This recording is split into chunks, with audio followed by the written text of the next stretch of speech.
Hello everyone, welcome to Park MCQs official YouTube channel. इस video lecture में हम past indefinite tense को discuss करेंगे और इसके सेंटेंसेस को भी डिस्कस करेंगे।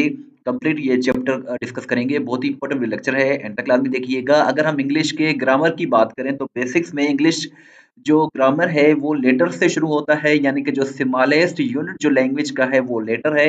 और लेटर को सब सारे लेटर्स को मिलाकर जो है वो अल्फ़ाबेट कहा जाता है। और अल्फ़ाबेट जो है ये 26 है टोटल। वावेल्स इसमें जो है वो 5 हैं। और इसके साथ-साथ इसमें जो है कॉन्सोनेंट्स जो हैं वो 21 है। और अगर हम बात करें सेंटेंस की, तो सेंटेंस क्या होता है? A meaningful collection of words having its own subject and verb, यानी कि ऐसा ग्रुप हो वर्ड्स का जिसमें जो है वो सब्जेक्ट भी हो, वर्ब भी हो और मीनिंग भी कोई दे, तो उसे जो है हम कहते हैं सेंटेंस। वो सेंटेंस कहलाता है। जैसे ही इज अ स्टूडेंट, ये एक सेंटेंस है। आई लिव इन कराची, ये एक सेंटेंस है। शी वर्क्स हार्ड, ये भी एक सेंटेंस है। आई बॉट अ पेन, ये भी एक सेंटेंस है। एक तो ये मीनिंग दे रहे हैं और इसके साथ साथ इनमें सब्जेक्ट भी है और वर्ब भी है। अगर हम बात करें वर्ब की, तो वर्ब बहुत ही इंपॉर्टेंट होता है टेंसेस में। वर्ब की बात करें तो वर्ब एक एक्शन को शो करता है, स्टेट को या फिर पोजीशन को शो करता है। जैसे ही इज अ डॉक्टर, सो यहाँ इज जो है ये एक जो है वो स्टेटिव वर्ब है। इट रेन्स हियर, यहाँ रेन जो है वो एक्शन वर्ब है। और Sohail is reading a book, ये भी एक जो है एक्शन वर्ब है। आई लव पाकिस्तान, और ये भी है एक जो है वर्ब है। लव यहाँ एक वर्ब है। और इसके साथ साथ किल, रन, ईट, ये जो सारे वर्ड्स हैं, इस तरह के जो वर्ड्स हैं, ये जो है वर्ब कहलाते हैं। इज, एम, आर, वाज, वर, ये जो है स्टेटिव वर्ब है। किल, रन, ईट, एक्स्ट्रा, ये जो है वो एक्शन वर्ब है। इसके साथ साथ have, has, had, will have, ये पजेसिव वर्ब है, यानी कि जो पोजीशन को शो करते हैं, मिल्कियत को दिखाते हैं, वो वाले वर्ब है। अगर हम सब्जेक्ट एंड प्रेडिकेट की बात करें तो इनके बारे में भी क्वेश्चन आता है। The part of a sentence that gives information about the subject is called predicate, यानी कि सेंटेंस का वो हिस्सा जो कि सब्जेक्ट के बारे में इंफॉर्मेशन दे, उसको हम प्रेडिकेट कहते हैं। यानी कि the words other than subject are called predicate, यानी कि सब्जेक्ट के अलावा सेंटेंस में जो भी पार्ट होता है उसे प्रेडिकेट कहा जाता है। जैसे शी लुक्स ब्यूटीफुल, तो शी तो यहाँ सब्जेक्ट है, लुक्स ब्यूटीफुल ये दोनों जो है मिलकर प्रेडिकेट बनाते हैं। ही यहाँ सब्जेक्ट है।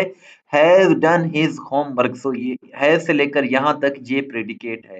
और the book is on the table, so book के अलावा जो नेक्स्ट वर्ड्स हैं इनको हम प्रेडिकेट कहते हैं। Sohail works in a bank, so works in a bank ये प्रेडिकेट है, सोहेल जो है यहाँ सब्जेक्ट है।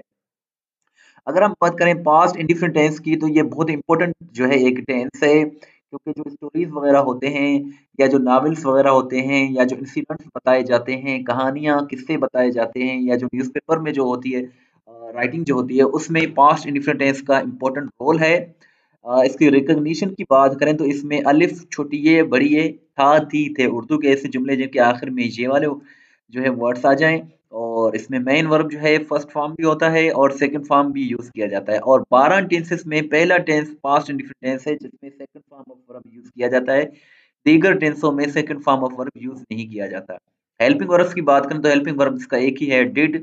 सब्जेक्ट्स की बात करें तो सब्जेक्ट्स क्या होते हैं? ये जो प्रोनाउंस होते हैं, सब्जेक्ट जो है दो तरह के होते हैं, या तो नाउन होगा सब्जेक्ट या प्रोनाउन होगा। So he, she, it, I, we, you, they. और इसके साथ साथ सिंगुलर नेम, प्लूरल नेम, ये जो है सब्जेक्ट कहलाते हैं। और पास्ट इंडिफिनिट टेंस की बात करें तो इसको हम कहाँ इस्तेमाल करते हैं? कोई काम माजी में शुरू हुआ और माजी में ही खत्म हुआ, तो वहाँ हम पास्ट इंडिफिनिट टेंस का इस्तेमाल करेंगे। और इसमें मोस्टली यूज टाइम भी यूज किया जाता है, जैसे he died in 1980, she passed CSS in 2015। So यहाँ जो है ईयर का जिक्र होता है या मंथ का जिक्र होता है या दिन का जिक्र होता है। सो मोस्टली टाइम इस टेंस में यूज किया जाता है। और ये भी याद रखें कि इस टेंस में आप हैबिट को शो नहीं करते। पास्ट का जो हैबिट होता है उसके लिए आप पास्ट इंडिफिनिट टेंस यूज नहीं कर सकते। जैसे आप कहते हैं कि मैं तंबाकू नोशी किया करता था, मैं स्मोकिंग किया करता था, सो आई स्मोक्ड, ये रॉन्ग है। आप कह सकते हैं I used to smoke. Used to जो है बहुत ही अच्छा एक फ्रेज है पास्ट की हैबिट को दिखाने के लिए। या फिर आप ऐसे भी कह सकते हैं I would smoke in my childhood. So यहाँ वुड भी जो है वो पास्ट हैबिट को जाहिर करता है। लेकिन ये इसमें अगर आप पास्ट इंडेफिनिट टेंस में हैबिट शो करेंगे तो ये ग्रामेटिकली इनकरेक्ट हो जाएगा। अगर हम सिंपल सेंटेंसेस की बात करें तो इसके सिंपल सेंटेंसेस में subject, second form of verb और ऑब्जेक्ट, ये तीन चीजें मोस्टली यूज की जाती हैं और इनमें डिड का इस्तेमाल नहीं होता और इन फिक्रों में बयान सिर्फ किया जाता है। इन जुमलों में नहीं, क्या, कब, कैसे, इस तरह के जो अल्फाज हैं वो इस्तेमाल नहीं होते। अगर हम बात करें नेगेटिव सेंटेंसेस की तो नेगेटिव सेंटेंसेस में सबसे पहले सब्जेक्ट, फिर डिड, फिर नॉट, फिर फर्स्ट फॉर्म ऑफ वर्ब, फिर ऑब्जेक्ट का यूज किया जाएगा। Second form of the verb यहाँ यूज नहीं किया जाएगा। Second form of the verb सिर्फ और सिर्फ सिंपल सेंटेंसेस में और सिंपल सेंटेंस में ही यूज किया जाता है। और इसके साथ साथ नॉट जो है यहाँ यूज किया जाएगा, नेगेटिव सेंटेंस है। इन फिक्रों को इनकारिया जुमला कहते हैं और इन जुमलों में जो है लफ्ज नहीं का इस्तेमाल होता है उर्दू में, तो वो पास्ट इंडेफिनिट टेंस के नेगेटिव सेंटेंसेस है। इन फिक्रों में क्या, कब, कैसे, क्यों वगैरह जैसे अल्फाज भी इस्तेमाल नहीं होते।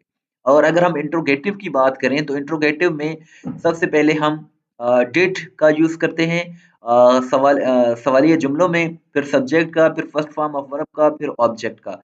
सेकंड फॉर्म ऑफ वर्ब इसमें यूज नहीं होता। डिड जो है स्टार्टिंग में यूज होता है और क्वेश्चन मार्क आखिर में यूज किया जाता है। और इनको जो है ये जो जुमले हैं ये सवाल पूछने के लिए पूछे जाते हैं। इन जुमलों में सवाल पूछा जाता है जिनका जवाब अक्सर हाँ या फिर ना में होता है। उर्दू में इन फिक्रों के आगाज में क्या का इस्तेमाल होता है। और इसके साथ साथ डब्ल्यू एच टाइप वर्ड या जिनको हम क्वेश्चन टाइप वर्ड भी कहते हैं वो भी इनमें यूज होते हैं, जैसे what, why, when, where, whom, how, which, whose. और इसके साथ साथ who, never, no one, nobody, are, ये जो है सिंपल सेंटेंसेस में ये भी यूज किए जाते हैं। अगर अब जो है हम जुमले बनाने जा रहे हैं। चैनल आपने सब्सक्राइब नहीं किया तो सब्सक्राइब करें, वीडियो को लाइक करें, शेयर करें। इस तरह की वीडियोस हम डेली बेसिस पे बनाते हैं। Next, the teacher pulled his years, उस्ताद ने उसके कान खींचे। तो यहाँ पुल्ड यहाँ सेकंड फॉर्म है, सिंपल सेंटेंस है ये। ही केप्ट हिज प्रॉमिस, उसने अपना वादा निभाया। सो कीप वंस प्रॉमिस का मतलब होता है वादा निभाना। सो नेक्स्ट है Hamza struggled grappled to get destination, इस जुमले का मतलब है हमजा ने मंजिल हासिल करने के लिए जदोजहद की। सो स्ट्रगल का भी मतलब होता है जदोजहद करना, ग्रेपल का भी मतलब होता है जदोजहद करना, डेस्टिनेशन कहते हैं मंजिल को। Sadia apprised her daughter in law, Sadia ने अपनी बहू को सताया। अप्रेस का मतलब होता है किसी को सताना। ही स्टोन्ड एट द बाल्ड, यानी कि उसने गंजे को पत्थर मारा। द वॉरियर शार्प्ड हिज स्वॉर्ड, इसका मतलब है जंगजू ने अपना तलवार तेज किया। द डेक्वेट डिमांडेड रैंसम, इसका मतलब है डाकू ने तावान का मुतालबा किया। सारा स्नीक्ड बटर, इसका मतलब है सारा ने मक्खन चुराया। या फिर सारा स्टोल बटर का भी मतलब है, तो चुराने के लिए आप स्नीक भी लगा सकते हैं और इसके साथ साथ स्टील का भी यूज कर सकते हैं। परिंदों ने अपनी प्यास नहीं बुझाई। The birds did not quench their thirst, quench का मतलब होता है बुझाना, क्विंच वंस थर्स्ट का मतलब होता है प्यास बुझाना। The patient did not feel pain in his stomach, so मरीज ने पेट में दर्द महसूस नहीं किया। और नेक्स्ट सेंटेंस है Asif did not raise his hands again and again, इसका मतलब होता है आसिफ ने बार बार हाथ नहीं उठाया। You did not but the boy, आपने लड़के को फेंटी नहीं मारी। ये जो फेंटी एक किस्म की जो टक्कर होती है उसको बट कहते हैं, BUTT। Shazia did not tickle to Nadia, इसका मतलब है शाजिया ने नादिया को गुदगुदी नहीं की। I did not whistle again and again, मैंने बार बार सीटी नहीं बजाई। This child did not play marbles, इस बच्चे ने गोलियां या कंचे नहीं खेले। This nurse did not inject to the patients, इस नर्स ने मरीजों को सुई या इंजेक्शन नहीं लगाई। अब जो है हम क्वेश्चन वाले सेंटेंसेस देखते हैं। Did flowers bloom in the winter, इसका मतलब है क्या फूल सर्दियों में खिले। Do this flower wither in the summer, क्या ये फूल गर्मी में मुरझा गया। Did father defy his opponents in the arena, क्या अब्बू ने मुखालफिन को अखाड़े में ललकारा। Did Hamza help the poor, क्या हमजा ने गरीबों की मदद की। और नेक्स्ट है did Shabnam not wring the cloth, क्या शबनम ने कपड़े कपड़े नहीं निचोड़े।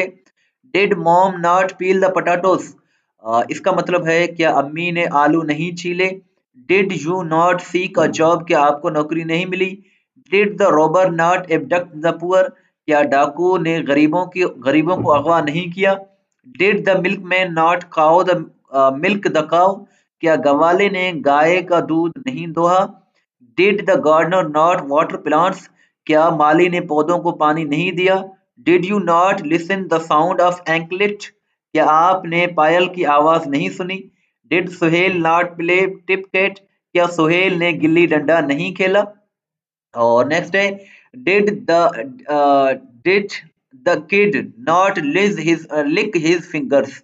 इसका मतलब है क्या बच्चे ने अंगुलियां नहीं चाटी? Did children not suck their thumbs? क्या बच्चों ने अंगूठे नहीं चूसे? Did mice not nibble the clothes? क्या चूहों ने कपड़े नहीं कुतरे? Did the mouse not nibble my clothes? क्या चूहों ने मेरे कपड़े नहीं कुतरे? Did the louse tease you? क्या जू आपको तंग करता है? Did did you uh, did you kill the mice? So यहाँ she का इस्तेमाल नहीं होगा। Did you kill the lice का मतलब है कि आपने जुओं को मार दिया। Did clouds thunder? क्या बादल गरजे? और इसके साथ साथ जो चूहा जो होता है यानी कि जो सिंगुलर में होता है वो माउस होता है, इसका प्लूरल जो है वो माउस माइस होता है।